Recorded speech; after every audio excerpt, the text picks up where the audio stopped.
Rumours के अनुसार Poco जल्द ही एक नया स्मार्टफोन इंडिया में लॉन्च करने वाला है जिसका नाम है पोको X6 Pro। ये जो स्मार्टफोन है खास इसलिए होगा क्योंकि ये पहला डिवाइस होगा जो कि इंडिया में लॉन्च होने वाला है जिसमें हाइपर ओएस रन करने वाला है out of the box.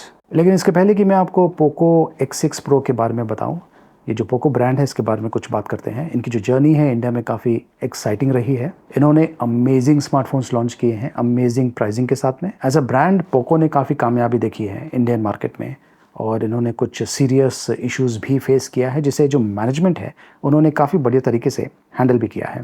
Poco brand की शुरुआत हुई एज अ सब ब्रांड, लेकिन इवेंचुअली ये एक तरह से स्टैंड अलोन ब्रांड बन गया है। इसकी खुद की पहचान है। पोको का जो टारगेट ऑडियंस है ये है यंग जनरेशन्स और परफॉर्मेंस सेंट्रिक ऑडियंसेस। वैसे इनिशियली ये जो ब्रांड है इसे रियलमी के साथ में कॉम्पीट करने के लिए लॉन्च किया था, लेकिन जो रिस्पॉन्स है ये इतना बढ़िया था कि ये ना सिर्फ रियलमी के साथ में कॉम्पीट कर रहा था, लेकिन कुछ अन्य ब्रांड्स, पॉपुलर ब्रांड्स जैसे कि वन प्लस के साथ में भी कॉम्पीट कर रहा था, खास करके वन प्लस नॉड सीरीज़ के जो स्मार्टफोन्स हैं उनके साथ। For example Poco X5 Pro ये OnePlus Nord CE3 lite के साथ में बहुत ही बढ़िया तरीके से कॉम्पीट कर रहा था और पोको F5 भी OnePlus Nord series smartphones के साथ में कॉम्पीट कर रहा है। 2 से 3 सालों में ही पोको ने अपने लिए एक क्लियर विजन बना दिया है, बढ़िया क्लीन पोर्टफोलियो के साथ में और वेल डिफाइंड प्राइसिंग सेगमेंट के साथ में। आपने देखा होगा बहुत सारे इंटरेस्टिंग स्मार्टफोन्स पोको ने लॉन्च किए थे बढ़िया प्राइसिंग के साथ में। इनका जो प्राइस रेंज है ये 5000 रुपीज़ से शुरू हुआ था और बहुत सारे वेरिएंट्स भी लॉन्च किए थे और जो वेरिएंट्स में जो प्राइसिंग डिफरेंस है वो तकरीबन 500 रुपये का भी था, क्योंकि इंडिया एक मनी सेंट्रिक मार्केट है और 500 रुपया भी एक काफ़ी बड़ा अमाउंट है काफ़ी लोगों के लिए। तो ऐसा करने के बाद जो यूज़र्स हैं उन्हें बहुत सारे ऑप्शंस भी मिल गए थे और उन्हें बढ़िया चीज़ बढ़िया फीचर्स के साथ में मिल रही थी उनका जो प्राइसिंग है उसके हिसाब से।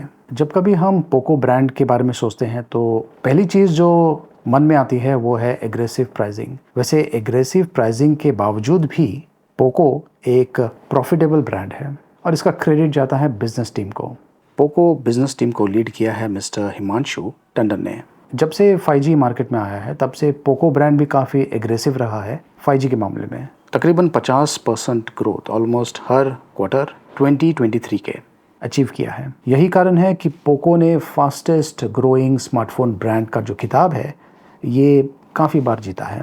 ऑनलाइन चैनल्स की अगर बात करें तो 68% year on year growth achieve किया है पोको ने और ऑफलाइन मार्केट में भी खास करके 5G स्मार्टफोन्स को लेकर पोको काफ़ी बढ़िया कर रहा है। अब कुछ सीरियस इश्यूज़ के बारे में बात करते हैं, खास करके पोको ब्रांड को लेकर, जिसके बारे में आपने सोशल नेटवर्क्स पर सुना होगा। कुछ फ़ोन्स के साथ में इशू हुआ था, कुछ मदरबोर्ड रिलेटेड प्रॉब्लम्स थे, मदरबोर्ड डेड हो रहा था। पोको ने उस समय रिस्पॉन्सिबिलिटी ली थी और जो भी यूज़र्स है जिन्हें वो प्रॉब्लम फेस हुआ था उन्हें सोल्यूशंस दिया था। बहुत सारे सोल्यूशंस थे जिसमें एक्सटेंडेड वारंटी था, रिप्लेसमेंट था और कुछ यूज़र्स को उन्होंने अपग्रेड ऑप्शंस भी दिया था जो भी यूज़र्स ने जेन्युइनली जो इशू है उसे फेस किया था उनके लिए।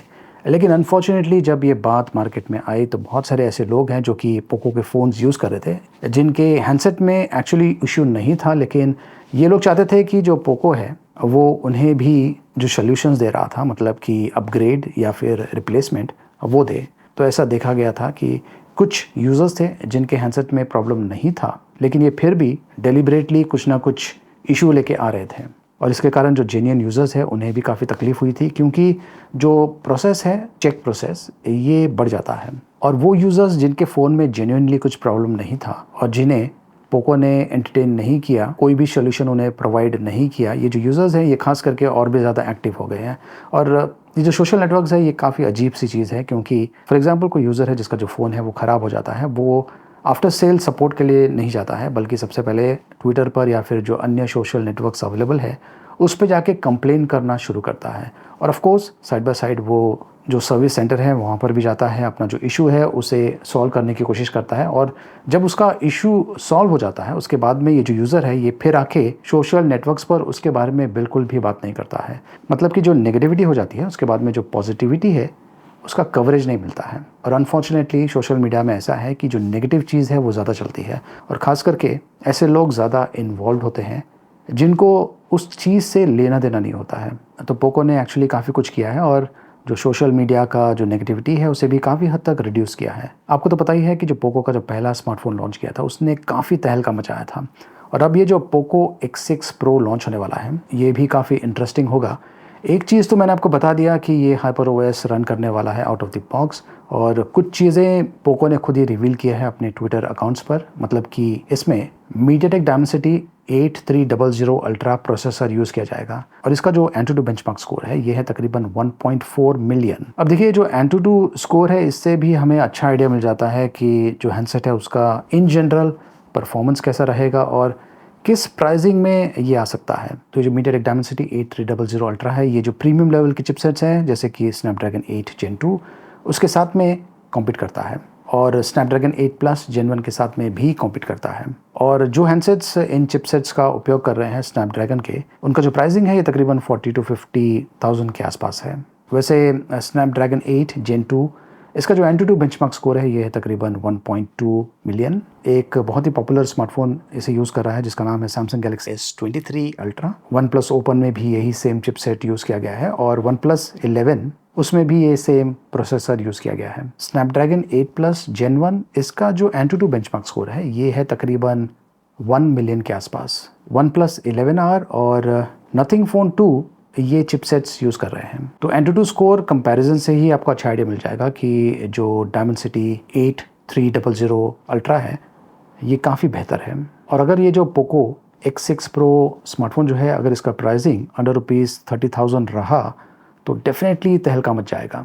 मुझे लगता है कि ये पॉसिबल है, और क्योंकि पोको ब्रांड जो है इसने पहले भी ऐसा किया है तो मार्केट को ये फिर से डिसरप्ट कर सकता है। पोको ने एक फ़ैन बेस भी क्रिएट किया है, डेडिकेटेड फ़ैन फॉलोअर्स भी है जिन्हें पोको अपग्रेड ऑप्शंस भी देता है। मतलब कि जो यूज़र्स हैं अब वो जो अगला स्मार्टफोन लॉन्च होगा उसमें अपग्रेड भी कर सकते हैं बेनिफिट्स के साथ में। जहाँ तक मार्केटिंग का सवाल है, पोको ने जो मार्केट है इसे काफ़ी बढ़िया तरीके से स्टडी किया हुआ है और इसे क्रैक भी किया हुआ है, और काफ़ी इनिशिएटिव्स भी लिया था। जैसे कि हार्दिक पांड्या को उन्होंने ब्रांड एम्बेसडर बनाया था, जो कि इंडिया के T20 कैप्टन और पॉपुलर IPL प्लेयर हैं। इनके अलावा इंटरेस्टिंगली शाहरुख खान जो कि कॉम्पिटिटर ब्रांड के एम्बेसडर है, उनके हाथ में पोको फ़ोन दिखाया था एक पॉपुलर फिल्म में। इनके अलावा क्रिकेट मैचेस में भी आपने देखा होगा पोको ने बहुत सारा ब्रांडिंग किया था। पोको X5 Pro ये मैं काफ़ी समय से यूज़ कर रहा हूँ और काफ़ी बढ़िया परफॉर्मेंस दे रहा है। पोको एज अ ब्रांड मुझे लगता है कि इसने काफ़ी इनक्रेडिबल काम किया है और हाई एक्सपेक्टेशंस है। जो फ्यूचर लॉन्चेस होने वाले हैं मुझे लगता है कि उसमें पोको काफ़ी इंटरेस्टिंग स्मार्टफोन्स लॉन्च करने वाला है विथ इंटरेस्टिंग प्राइसिंग। खास करके मैं ये जो पोको X6 Pro है इसको लेके काफ़ी एक्साइटेड हूँ, और मुझे लगता है कि जो X6 Pro है इसका जो प्राइसिंग है ये भी काफ़ी टेम्पटिंग होगा। पोको और 2024 का इंतज़ार कीजिए, देखते रहिए।